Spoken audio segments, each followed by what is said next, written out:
Welcome to the Selling from the Heart podcast on the From the Heart Business Network. You've joined a global movement of sales professionals who are dedicated to being authentic and building trust. We call it Selling from the Heart. Together, we're on a mission to bring sincerity and substance to the sales profession we all love. Get ready to be inspired and equipped as we join our hosts, Larry Levine and Darrell Amy.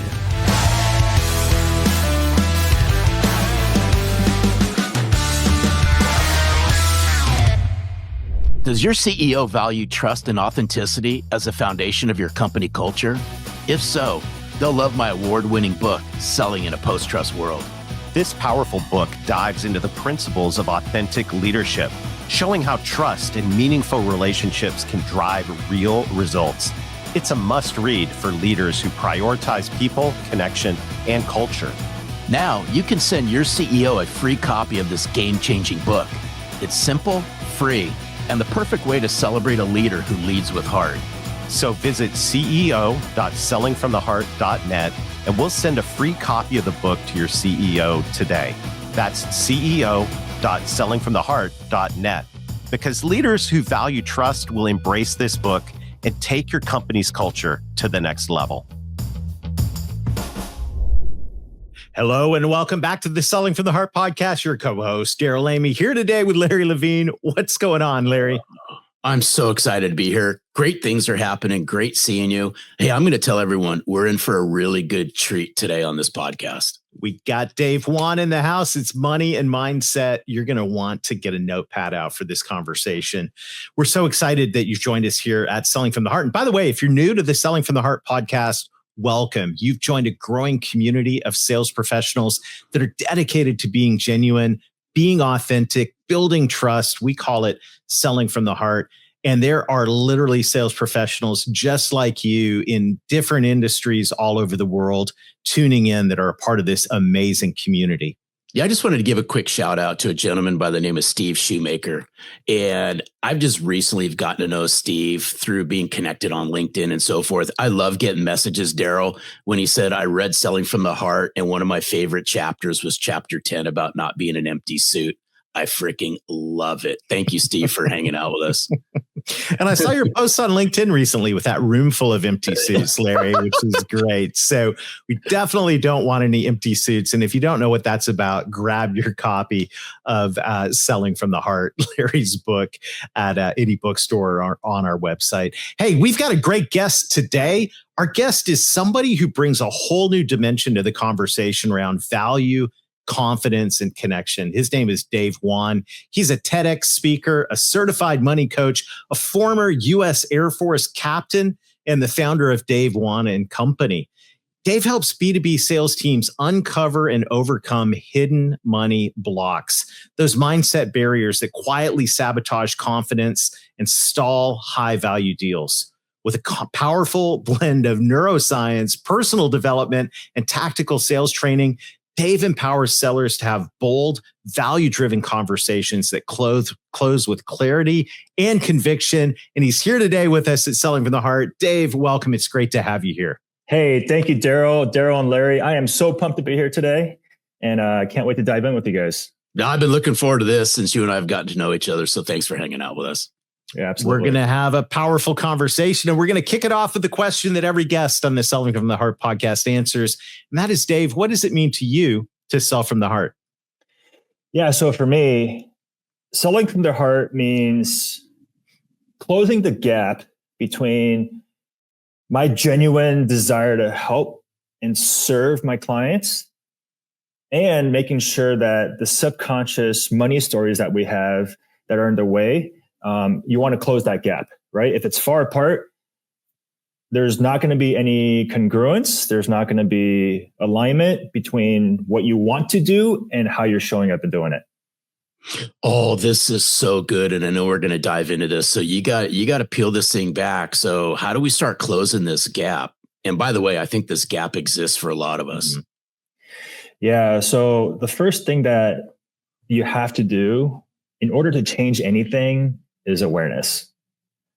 And so you have to be able to dig into your old opportunities, current opportunities, and go, what's really happening here? Why am I showing up this way? Why am I discounting before the client even asks for it? Why are my palms sweaty whenever I talk about price? Why do I keep rushing through the sales cycle and unintentionally making the conversation be about me, my needs, my commission check? Boy, that commission breath really, really stinks. Like, how come I do all that, even though I tell myself I'm not going to do it? Why do I come across desperate in these calls and not dive in deep and understand fully what the client needs, what their pain points are, and even helping them discover a pain point that they did not even know exist, right? All of our focus, attention, care, energy has to be on the client. And we all know that. Everybody says it, but people still struggle with it because every sales opportunity has money on the line. Every sales opportunity, money is discussed in one way or another, right? And whenever money is discussed or on the line, people could just get really irrational. And some of these deep underlying emotions that we have with money will spill over into these conversations. So it's really important to be aware and then dive into your story. Mm.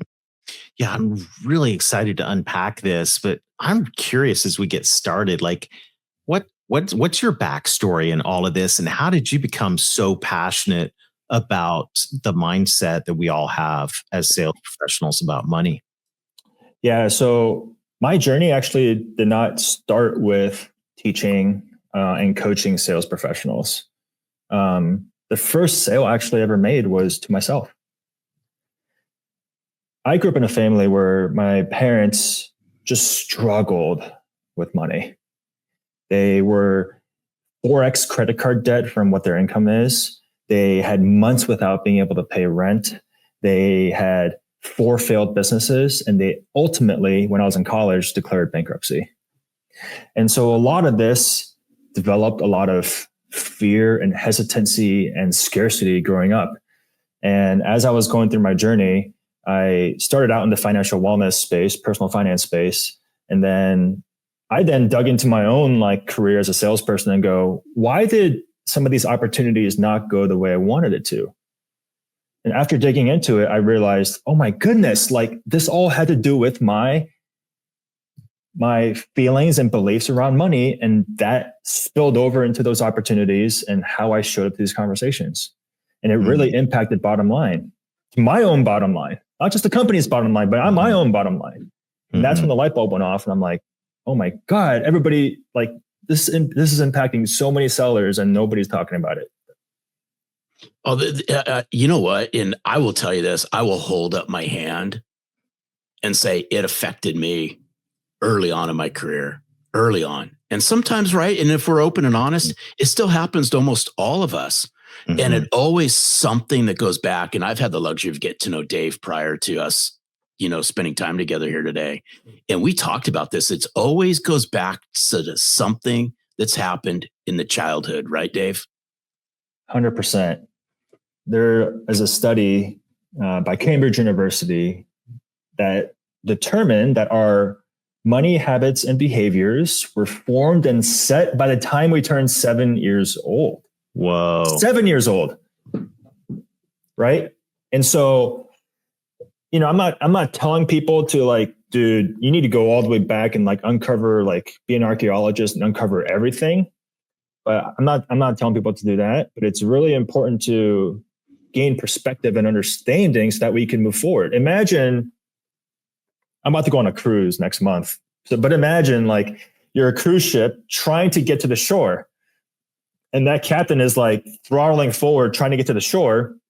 And you're like, dude, why can't I get closer to the shore? It's because there's an anchor that is hanging off the back end. And that anchor is 1,000,000 pounds and it's sitting at the bottom of the ocean. You have to be able to identify what that is first, work on it, and then be able to move forward. That's what's holding you back. Right? All right. I wanted to share with you a quick story. So I used to work for a company and they were jacking up their prices like crazy. And these price increases what bothers sellers like myself. It's another hurdle that you have to overcome in order to close the deal. And so that year I had more closed lost opportunities than I would have liked. So it was really easy for me to blame the price increases for the performance that I had that year. But looking back, it had nothing to do with the price increases, but it had everything to do with me. I let my own definition of expensive be the client's definition of expensive. I let my own sensitivity around price be the client's sensitivity around price. So even though I never said these words, my body language, my tone, my choice of words, and my energy screamed, Larry, I wouldn't buy this, would you? And so I unintentionally let the conversation be about me and not about them. This barrier prevented me from doing a deep enough discovery to understand the client's situation, to help them discover a pain point that they didn't even know existed. I just let the conversation be about me, and I didn't even know that was happening. Right? So my focus was on me. My attention was on me. My care was about me. I didn't care about them, even though I said all these things. Like inside, I didn't care about them. And then my energy was directed towards me. That arrow was pointed towards me, not the client. And as a result, trust was diminished. The opportunity was lost. And all I did was sit back and go, I guess they left because of the price increases. Yeah. Right. And so many sellers, and there's a lot of examples, but so many sellers unintentionally let the conversation and the interaction be about them and not the client. And as a result, things just fall apart. And they blame it on external factors, not internal factors. You know how you've heard the phrase like buyers buy with emotion, then justify with logic. Okay, I'm going to change this up a little bit. It's not just buyers that buy with emotion, then justify with logic.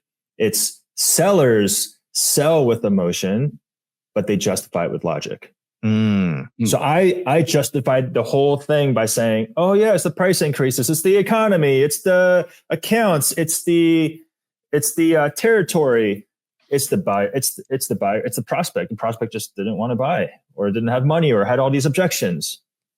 It's like, no, I brought that onto myself. And then the prospect or the client got defensive. Objections are just defense mechanisms. And I was self-sabotaging the conversation before the conversation even took place. Wow. This is so powerful. And as I'm listening to this, Dave, I'm kind of going back into my story. And maybe, I think of my story as a young child and all of that. It was the same thing. My parents were, rubbing nickels together to make ends meet. And, and it was a challenging time. So shopping was always looking for the best deal, old used cars, like all of this stuff. And then all of a sudden you get put into a world of B2B sales, working with highly successful business owners and CEOs.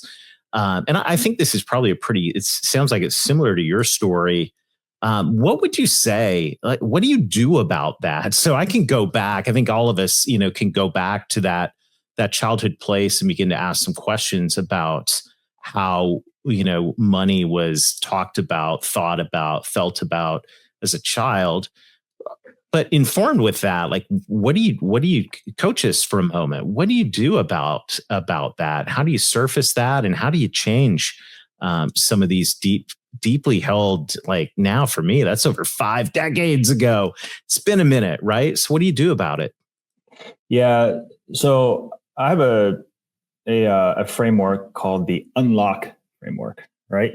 And so you have to be able to first uncover the patterns that you have with money. And luckily I have a diagnostic that helps people uncover the underlying emotions and habits and behaviors that they have with money. So you have to be able to understand that first. And then, so that's you, like uncovering your patterns. the next step is to be able to navigate your story.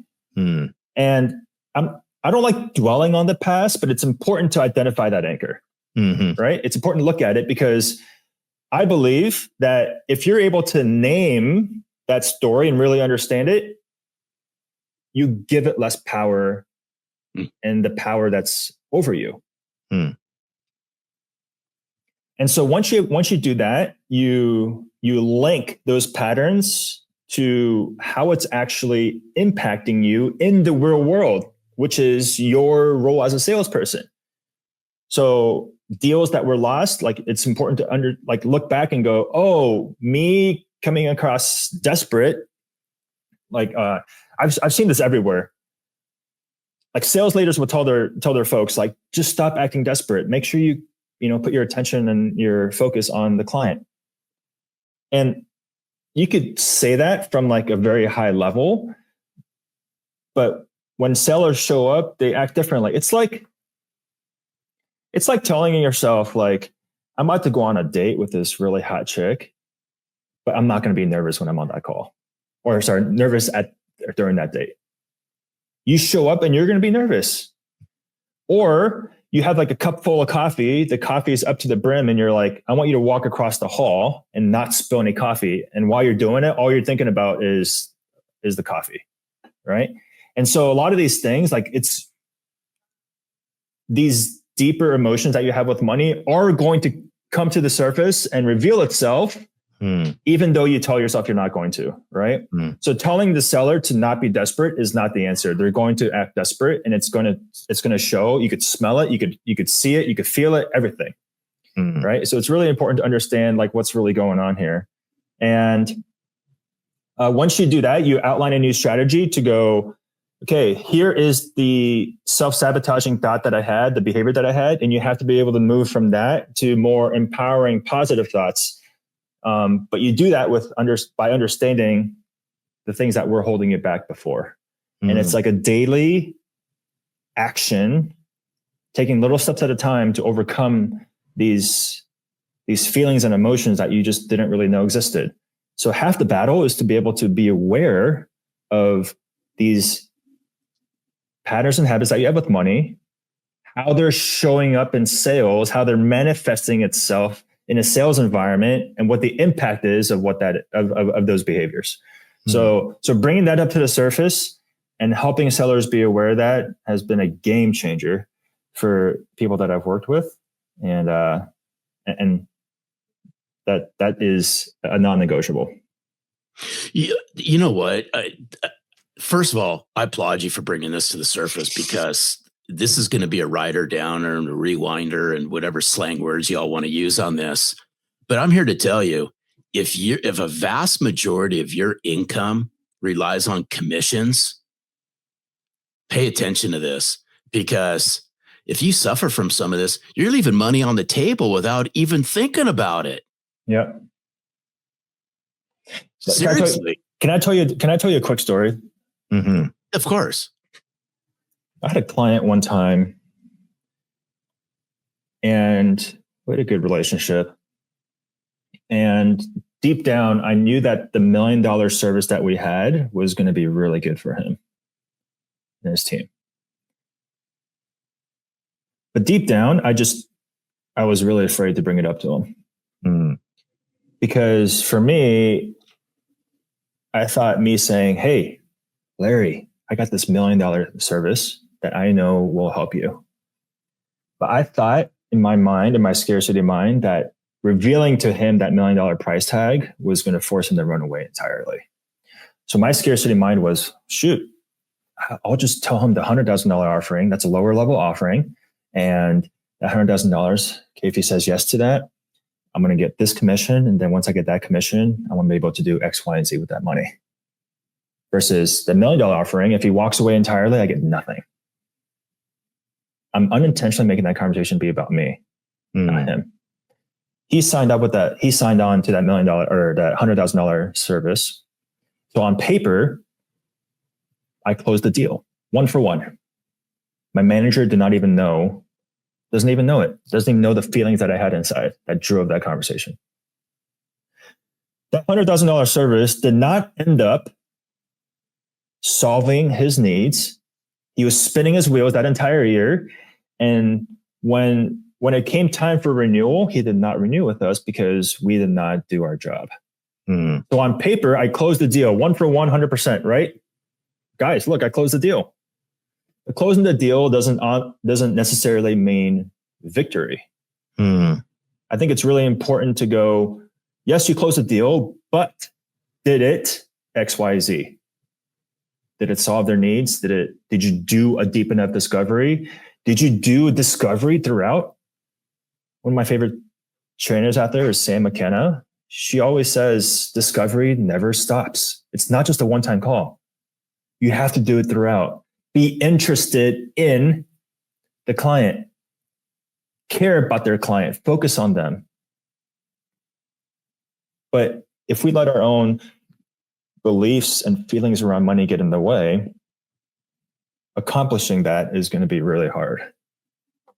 And you don't even know it, right? Yeah. So I missed out on, the company missed out on $900,000 in revenue. I missed out on the commission that I would have gotten for that $900,000. And by the way, it's not just that. The lifetime value of that client just got dramatically shortened because he ended up renewing with a competitor of ours. Yeah. Right? And guess what? Training will tell me to go from step 1 all the way to step 7, right? From customer research to prospecting to demo, all the way to close and delivery, right? But what training doesn't talk about and focus on is the relationship with money that people have, that sellers have, that they're bringing to the table. And as a result of that, they're losing deals. Their forecasting is off. Top reps aren't performing to their potential. Their performance is like a roller coaster. It's up and down. And they're spending a lot of time trying to coach their sellers into, gosh, like what's going on here? Let's do this while running the entire business. Right? It's a mess. But the underlying driver behind all this is the mindset and the belief and the feelings that people have with money that they're bringing to the table. Because like I said, money is on the line every single time. Your job is on the line. Those opportunities are on the line. Whether you get that promotion or not is on the line. Money is on the line every single time. And whenever money is involved, people could just act irrationally. And that's what I'm here to fix. What a powerful, powerful concept. As we wrap up our conversation today, Dave, what's one other thing? If you could just say, hey, this is what I want to encourage this global audience of sales professionals, sales leaders, and entrepreneurs. Like when we hit pause at the end of this podcast, what can we do to take some positive action here?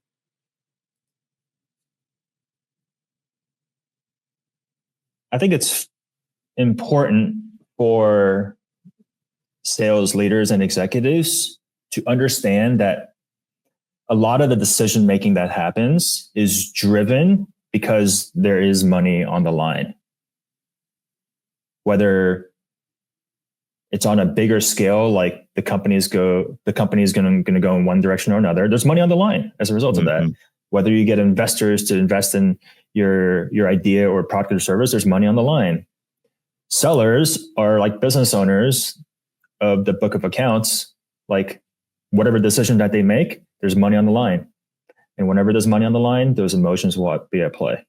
And one thing I say is your team, macro, the company, or even the sellers, you will never outsell your money beliefs. Your money beliefs will act as a ceiling. You will never outsell your money beliefs. And so when it comes to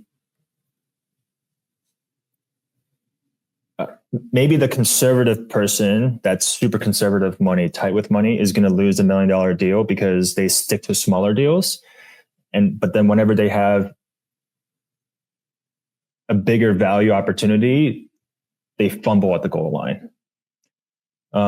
Or maybe the anxious person with money is like, oh my gosh, I don't know if I'm like, the scarcity mindset takes over. they have a scarcity mindset with money, and they hold on to these opportunities and deals, and they don't let go of them. What the best answer you could get in sales is yes, let's do it. The second best answer is no, and you want that done right away, right?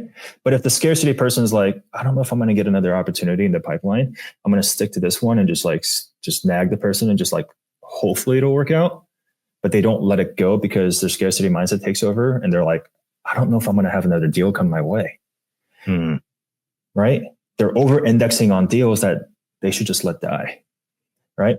Maybe their anxiety with money is bleeding over into their customer conversations, and they're coming across really desperate because they know that if they don't close this deal, they don't get that money. If they don't get that money, they can't pay off their debt, or they can't do whatever they want with their money.